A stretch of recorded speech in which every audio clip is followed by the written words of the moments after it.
What's up, everybody? It's DECONSTRUCTION. You can find us on Tumblr, Twitter, Facebook, as well as Instagram with your host, Komp and Dimeback Band. And today's film is Malefique, 2002. Did you like that? That's like the cover band of Nickelback. Dimebag. What did you just say? No, Dimeback Band. Oh, okay. I thought you said Dimebag. That would be called that. They'd be like, we are Dimeback Band. Look at this photograph. You know, I feel bad. I sort of feel bad for those guys because, like for some reason, isn't that bad. Actually, I know. I mean, like, I don't really listen. I don't really know more than probably 2 Nickelback songs, and they did a pretty good. There's like a couple, two good like actual hard rock songs that I couldn't believe they did off their new album. Like it's like hard rock, but they're like sort of like the punching bags of everybody. And listen, we're not. Yeah, why though? I don't get it. I think it was cool to hate them because they do. I think they're the culmination of sort of milquetoast rock. The singles that were picked out from them, you know, and the singles that they did that were, you know, really famous and they got really super rich. They for some reason they embodied everything that like casual listeners of music hate. So they had to like hate on them, which sucks. But they're fucking millionaires. That still has to be a little. I'm sure they don't mind if they're that rich. It's still a little bit like, you know how Kelly Tran from Star Wars, the new one, the girl who plays the girl, whoever, the Asian actress who got it. Yeah, I really hated her. I don't get it. Yeah, I thought you said you really hated her. You said everybody. No, everyone hated her. Yeah, so it's sort of like you're just doing something that you want to do, and then people just giving you shit. You know what I mean? You're lucky to make it. Like, I understand the hate for Jar Jar. He is legit, like, the worst character in Star Wars. Well, the actor almost committed suicide because of that. I feel bad about that, but, like, the character should commit suicide, not the actor. Malefique, 2002. 4 prisoners find an ancient diary in the wall of their cell, which might be the key to getting out. Directed by Eric Valette. The scenario by Alexandre Charlot and Frank Mongier. Look at him doing these accents, everybody. The idea by Francois Gounard. But it doesn't say who wrote the actual script. I guess it's scenario, the script in French. I don't know. That's what they wrote on IMDb. Anyway, it stars. It stars Gerard Laroche. That was a French name. Philippe. The burp was the pronunciation. Philippe Laudenbach. That might be a German name, isn't it? Anyway, Clovis Cornillac and Dimitri Rautaud. Rautaud. You think? Never mind. Anyway, so this is a French film. It's a fantasy horror mystery. Why did you pick Malefique? I believe I went on a list of foreign horror movies. Ooh. And the 2 that I wanted were, like, so new that they're still, like, you can't even see them because they're not in theaters. What were the names of those? One of them was Island of the Lost Souls. I guess. It just came out, so we can actually see that one next time. And what was the other one? Do you remember? It was like a Mexican compilation movie. Oh, right. Yes, I forget the name of it, but it's like the sequel to another one. But I want to watch that, too, because I love compilation movies. Right. Oh, you don't like Mexicans, though? Very racist. Incredibly racist. I like them behind the wall. Speaking of foreigners, I don't know if you saw recently in the news that this is horror related because Asia Argento, the daughter of Dario Argento, who made all the Giallo films, she just got in trouble. She's like one of the heads of the MeToo movement, which I think is really important because, you know, these assholes need to be called out for what they're doing to women. But now she's in some deep shit because apparently she came out on the news and she was dating, obviously, Anthony Bourdain, and then Anthony Bourdain killed himself. I didn't know that, actually. And then, you didn't know she was dating him? No, I don't know. She was like, she had like a rocky relationship with him, and, you know, days after he had committed suicide, there were photos of her with a different guy while they were dating. So people were saying, oh, man, she fucking killed Anthony Bourdain, man. You know, she made him suicidal. And I was like, Anthony Bourdain's not that huge of a pussy, is he? Like, is he that fucked up? That bothered him? I feel really bad saying this about actually right now. Let me walk that back a little bit. But a lot of people said that, but then, you know, obviously they were coming to her offense because they were like, oh, everybody's just trying to fuck her up because she's from the Me Too movement. And then now she got in trouble because there was a kid named Jimmy Bennett. She was in a film called, which is a really fucking awesome title. It's based on, I think, a J.T. Leroy novel. I'm not sure if that's the name thing. the right name. Okay. But JT Leroy was. It's even weirder. This is more complicated. We'll get to the movie, but let me just get into this. JT Leroy. I don't know how we haven't done this show in a while, so I miss just talking about anything else but the film. So JT Leroy was this. Supposedly, I think he was a gay or transgendered youth person that was a truck stop prostitute that wrote these 2 memoirs about living that kind of lifestyle. And people were buying and going crazy. They loved it. And then they found out it was actually a woman writer who created the persona to sell the books. So people were upset about that. Anyway, so they made a movie about one of them with one of the greatest titles I've ever heard, and I'm not bullshitting. It's called "The Heart Is Deceitful Above All Things." That's the name of the movie. That's a great fucking title. Kind of nice. Anyway, so Asia Argento plays this sort of abusive mother. Like, she just lets her husband or whoever boyfriends beat the shit out of her kid. Her kid in the movie was played by this actor named Jimmy Bennett, and she met him, I guess, maybe when he was 7 or 5 or something like that. She stayed in touch with him. She played his mom in the film. Comes to now in the news cycle that she paid him off $380,000 because he accused her of sleeping with him when he was 17 and she was 37. Ooh. And you saw that photo of her, right? Could you imagine? Yeah, I saw that photo. I mean, disgusting, right? Could you imagine a woman like that, 37 years old, when you're a young 17-year-old boy climbing on top and having sex? It's disgraceful. I can't believe it. I hate it. Anyway. So. Do you think that counts as incest? This is offensive. But anyway, so then she said that... this is not to be joked about. Of course not, after we said all that horrible shit. So then she said Anthony Bourdain told her to pay the kid off $380,000 because then, so it wouldn't be in the news. So I wonder if she's pushing Anthony Bourdain even under the bus even more because of this. Because now people were saying, it's bullshit. So this is like an official thing. She did pay him off, that's for sure. But people weren't sure. They would say, maybe he's just, bullshitting. Maybe he's just like... Well, you don't pay someone $300 something. You never know. Sometimes it might happen. I wouldn't believe paying fucking $380,000. So she was saying no. I wouldn't pay somebody $3.80 to get out something if I didn't do it. So then she had because what people like Rose McGowan. Like Rose McGowan, obviously is one of the more well known. She was allegedly raped by that piece of garbage Harvey Weinstein. I was gonna say Harvey Levenstein, which is like the guy from TMZ. You think we're all the same? So Rose McGowan was like, "Oh no, wait a minute, guys, wait a minute." It was so funny because whenever it's a guy, like she was like, automatically the guys are guilty. You gotta take the girl side, which I agree with. If the girl is like legit, yeah, for sure, because men have been getting away with this shit for too long. And then once Asia Argento was in trouble, she said, "Wait, we need calmness. We need to see until the facts come." Hypocrite. So anyway, Asia Argento obviously being the worst hypocrite. Rose, it's got to suck that you started this movement with your friend. Oh, she didn't really start. It was that other lady who started. Well, what sucks is that all these stupid asshole guys are gonna be like, right. I guess Me Too doesn't count anymore. And and they're and obviously the ones that are mostly on the right side are saying, "Oh, these women are full of shit," and they're. As soon as this happens, they're like, "See, fucking liberals," and it's like, what does that got to do? It's like human decency of not being fucking raped. That's the main thing. Don't rape people. So anyway, I feel like we could go on. I will. Let me just put a cap on it. So Asia Argento today said, a week ago or a couple days ago said, no, I didn't sleep with him. We just paid him off. And then photographs of her text saying that she slept with him and photographs of her in bed with him came out. So she was like, whoops, and she sort of now is disappearing. So Asia, poor.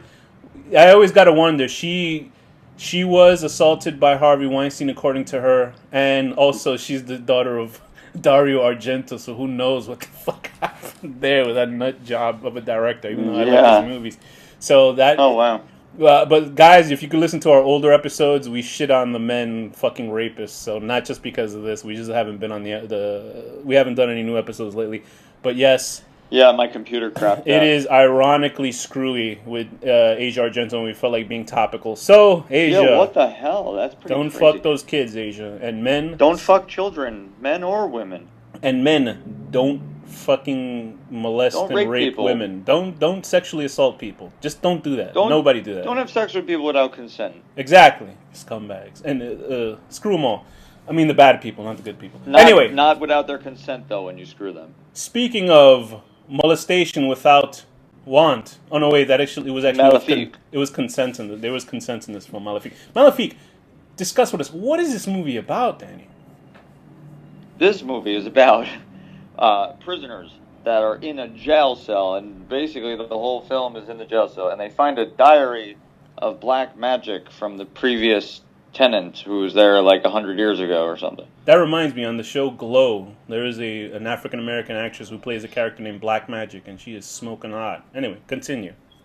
And they Glow's a good show. read passages out of the book, and things happen. Yeah. So the movie starts out with this guy, a prisoner inside of. I thought it was going to be sort of a flashback movie where we see the ending of the film in the beginning and then it just goes, but it's not. It's a guy named, I think his name was Carrere.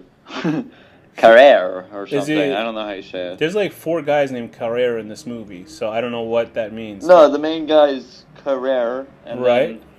And there's C-A-R-R, Claire Carrere is the wife. No, I'm talking squiggly. about the is it Charles Danvers, the guy who okay, Charles Danvers, right? The guy who killed the people? Oh, the serial killer. Yeah, At the beginning of the film? Okay, so there's Danvers. He's this guy who I guess he had written this how-to book of how to pass through prison walls. Okay, so at the beginning of the movie we see him reaching his hand into this guy's guts and then painting. I thought it was a little excessive. I mean, you just cut the guy's arm. Yeah, he only needs a little blood. That's a little super excessive. So he did these symbols, and then he's trying to read off and activate these symbols, and it actually works. Cuts to present time with the main character Carrere making his way into the prison system because I believe he got caught on tax evasion or fraud or something like that. And his wife and his son. His wife is Claire. What kind of jail is this that like?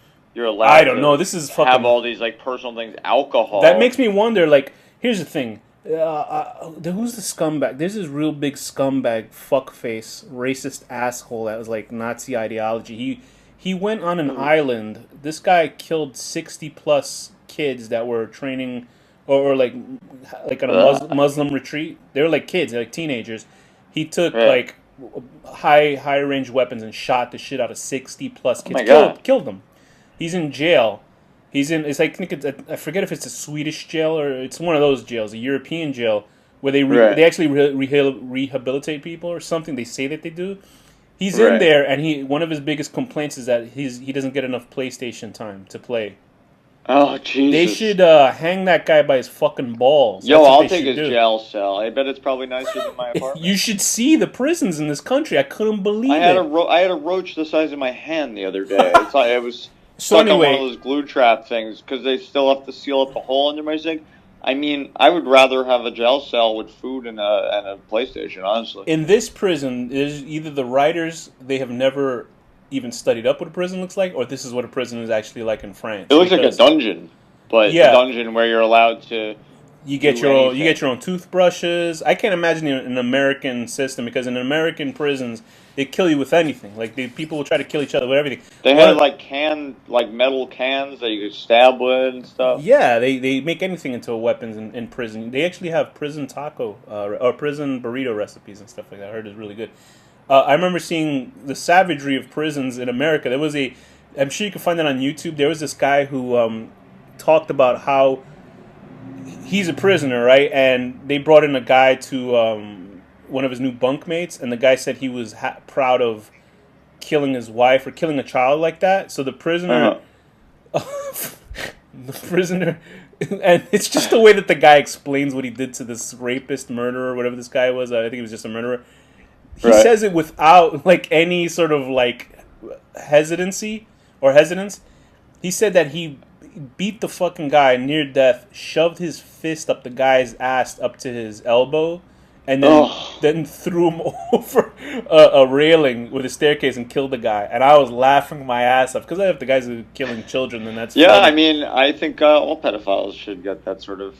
So anyway, with that, so like it's surprising to see what sort of amenities they had in this prison. I guess it seems like what he's in there for is like a white collar crime, but he's in there with sort of like we don't really know what murderers. Murderers, right? Because there's one character I think. Well, what did Marcus do? The transgender one. I have no clue. It's not really. It's not. I think he. Oh, I think he was a mafioso type of guy because remember he said I did some stuff because his reason to break out because he wanted his whole point was to break out. And whoever he told about would come and kill him, and they would end up in jail, so he'd be outside. So I assume he was sort of a mafioso connected. It was interesting to see a French like villain, like French transgendered sort of quasi villain. And it'd be interesting because I know if they made a transgendered character now, they'd have to be really, thoughtful about how they portray them because apparently, like if one person represents everybody, but I understand why they do that anyway. But it seems like a fucking nightmare to sort of dealing with a character like that who's in a negative light. But either way, it's interesting. He was in a way the nicest character in the movie, though, to me, because he was the only one that was like actually caring about another person. Yeah, who was the character that he was taking care of? Was it Hippolyte? Picus. Yeah, Picus is this sort of man-child that is like basically chopping off fingers just to get out of the prison. I don't know. It's very bizarre. And then there's the very quiet LaSalle, who's this older French guy who kept reading books, and he like refuses to read because it drove him insane, and he like killed his wife because of it. Because I think the book told him to kill his wife or something like that. And the book told me to do it. So Gerard LaRoche, the main actor, he looks just like the actor who plays Beretta. I don't know if you've ever seen who Beretta is. He looked familiar to me. I couldn't figure out who he was. Yeah, there's a... Have you ever seen that film? It's a David Lynch... Have you seen many David Lynch films? I've seen a few. What was that film? Let me see. I gotta find the name of the actor. I'm gonna find the name of the actor right now. Because Robert Blake. Okay. Robert Blake was this actor. He got in trouble because he... I know that guy. He's the one that killed his wife. Well, he wasn't ever charged for it, I believe, or he was found not guilty for it. But he looks like a scary dude, and he's like very questionable. Lost Highway. He was in Lost Highway. If you see Lost Highway, he looks like the main guy from here, a little bit more chubbier or a little bit like older man. But I'm looking at this guy. I'm looking at LaRoche in this film, the actor, and I'm like, damn, that guy looks like fucking Robert Blake. It was like spooky. But I like that guy's face. Like Gerard LaRoche's face is really cool. And apparently he's like a musician. He makes like soundtracks for movies and stuff like that. So I don't know necessarily. That's cool. I wonder if he did the soundtrack for this one. I don't know necessarily if he's like an actor most of the times, but he has 66 films under his belt, so I assume he is a pretty, busy actor. And how would you describe his character? Did you like his character? No, actually. You didn't like the main character? He's a douchebag. The main character? The main guy, yeah. Why was he a douchebag? He's like this, corrupt businessman who's just like selfish. And, his reasoning for stealing the money was a little shitty. But the only person I liked was like the guy Marcus, pretty much. The transgendered guy. Yeah. He has these big giant breasts on him, and he does like show them. He like breastfeeds Picus. It's weird because for some reason when I was watching this, it reminded me of, I don't know why, it reminded me of Cube, just because it was in one set for like essentially the whole film, and then not necessarily moving from room to room like Cube did, because at least Cube was changing color schemes and stuff like that, so it looked like it was a different room. Well, they do go in a second. I think do go to a like second room, like in the last, rooms in this whole movie. The last 10 minutes of this film, and I thought it was. I liked what they did with it. It didn't feel like a scary film necessarily. It didn't feel like not really horror. Like you knew something weird was going to happen because of the opening part of the film, because it was all this stuff. Because they don't really do any of that weird. It felt like Hellraiser a little bit in the beginning. Yeah, it feels like if this was a version of Hellraiser, then they wouldn't open the box until the last 10 minutes of the film. Do you know what I mean? Right. Because that's basically what's happening. Like they don't really fuck around with the book until the last 15 minutes. We're sort of just meeting these characters. Like, why wouldn't they just stop? Like, what's wrong with them? Well, I mean, if you're in prison thinking of an indefinite sort of stay, I assume you would try anything to get out, because prison... Not if I saw people levitating in the air and, like, fire pentagrams and shit. Like, no, I'd be like, okay, I'm good. Like, it's okay. When Picos puts his hands through the wall and his fucking fingers disappear and stuff like that. Yeah, that's pretty cool. And Paquette. Yeah, how do you see that? And you're like, let's keep going. Yeah. Wait, so which one's Paquette? That is the guy that I think you're calling Picos. That weird one that like lived with hogs and shit. Okay, whatever. Anyway, so there's the dumb guy, the old guy, the transgendered prisoner. I don't know what to call a transgendered guy, a transgendered woman. I'm not sure, or if he's even transgendered, or maybe I don't know. The book said he was transgendered. Is there a book? This is based on a book. No, I'm saying the book, the evil book, said he was. Oh, really? That's why the old man chopped his dick off. Oh. So he said anyway, he always wanted to be a woman, and then he chopped his dick off. Oh, so then there's the main guy. So there's these four. Well, there's five characters. One of them is sort of just like the goofy guy, and With the video camera. Yeah. Then there's that sixth guy that comes in. Oh, I'm sorry, the fifth guy that comes in. What was his name? His name was he was Hugo, right? Hugo Carrere. No, Hugo is the little kid. Boy. I'm horrible at this with these French names, but anyway, there's that last guy who comes in with a video camera, and he goes through the wall at the end. But I don't know if that guy was like what he was wasn't real. He was person, like right? A figment of the book. Yeah, he was like a book messenger or something. I think I like the film. I mean, I enjoyed it. It felt like a small film, but as a horror film, it's not really scary until like it gets into the disturbing stuff. But that's like the last 15 minutes of the film. But you know, peppered throughout. I mean, the scene of like foreshadowing Marcus was a little scary when it shows him like all like walking at the camera and shit. Right. I mean, all that stuff is a little peppered throughout, but this doesn't necessarily feel like a horror film. It feels like a dark fantasy. I don't know if that makes a difference. I will say the last shot of this film gave me the fucking creeps like you couldn't believe. Because that was good. I was watching this in the last night, and the whole thing is that the guy's like, I want to see my son. I want to see my son. Because I guess his wife fucked him over and took all the money and just let him rot in jail. She was pissed at him, I guess, for putting himself in that situation in the first place. I don't know why you wouldn't want to, support your husband to get him out, but I guess maybe she had a different reason. Maybe she was just an asshole, like you said.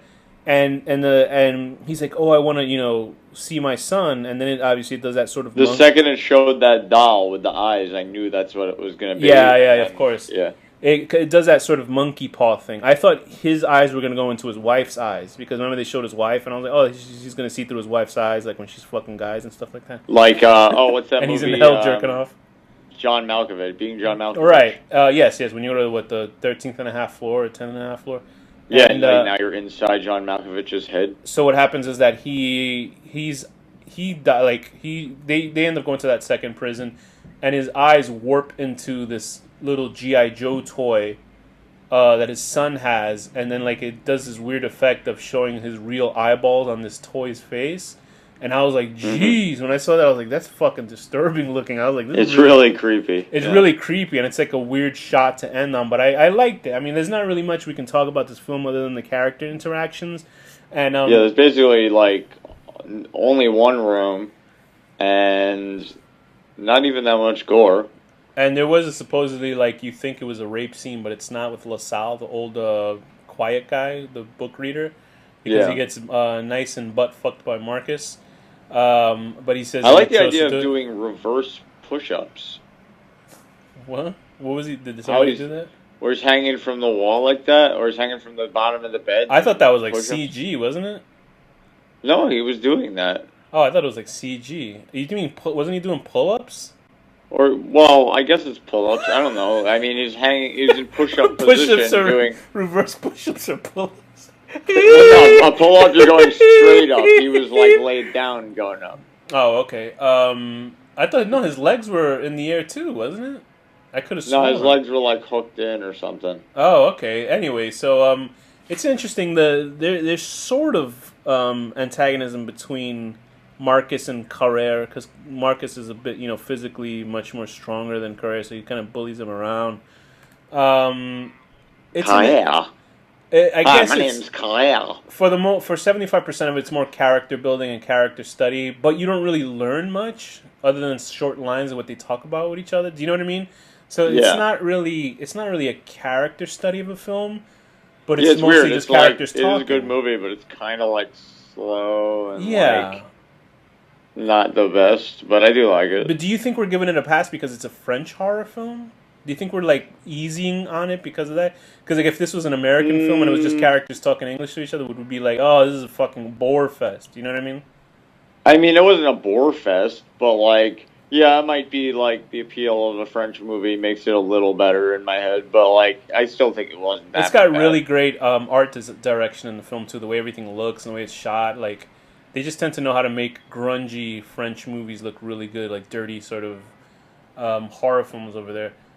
So yeah, Yeah. I think there is a lean towards being more welcoming because it is a foreign film, and we're so used to seeing American horror films. Foreigners. Build that wall, build that wall. Anyway, so I liked it. I ended up liking the film. I didn't think it was like the greatest horror film, but I did like elements. I wish there was more of that sort of stuff going on in the film, but I mean, what can you really do? We're given the film that we're given. So I wish there was more like shenanigans with the books. But we should call up the director. Like now it's like 20 years later or something. Because they're like the film. Excuse me, sir. Like he's like, oh, can't you see I'm missing my escargot? Oh. But he's like French Seinfeld. It sounds like. But I mean, there's not really much you can do in one room that it's not becomes like a play. So I mean. They did what they could do best. I assume it wasn't a lot of money to make this film. But the guy, the director did, I guess, best with what he could with this film. So yeah, the effects they had were pretty cool. So while it was Malefique, it was not that magnifique. What Americans? He did a version of One Missed Call, which was a remake of a Japanese film directed by Takashi Miike. We should do that movie sometime down the road. Is that good? I don't know. I assume it's good. I mean, well, I can't assume every Takashi Miike movie is good, but I kind of assume everyone is. Oh, well, I assume they're all interesting. Anyway, yeah. So he did the remake of that, and I'm sure it went right down the toilet. Because how can you cover a fucking Takashi Miike film? You know, it'd be fun to watch the Takashi Miike and then watch this one. Oh yeah, let's try that. Let's do it. Why not? So I would give this film a 6 out of 10. 6 out of 10. 6 out of 10. Warping your eyeballs into a plastic toy, basically turning it into a French Toy Story with human eyeballs. Okay, I'm gonna make it a 7 out of 10. 6.5 out of 10. Making the philosophical choice to allow your bunkmate to rape you. Well, it's not. You can't let somebody rape you. He actually allowed him to butt fuck him. He kind of made it seem as if like he had no choice, so he made the choice. Imagine waking up at night and seeing that. Seeing an old man looks like I was like, oh, this old man's jerking off, and then you see the big guy right behind him fucking him in the ass. You're like, oh, well, that's interesting, and just going right back to bed. That old man who killed his family. Yeah, fuck him. So with that, Danny, what's the final word? Kill your families. Oh, ho, ho, you silly rascal.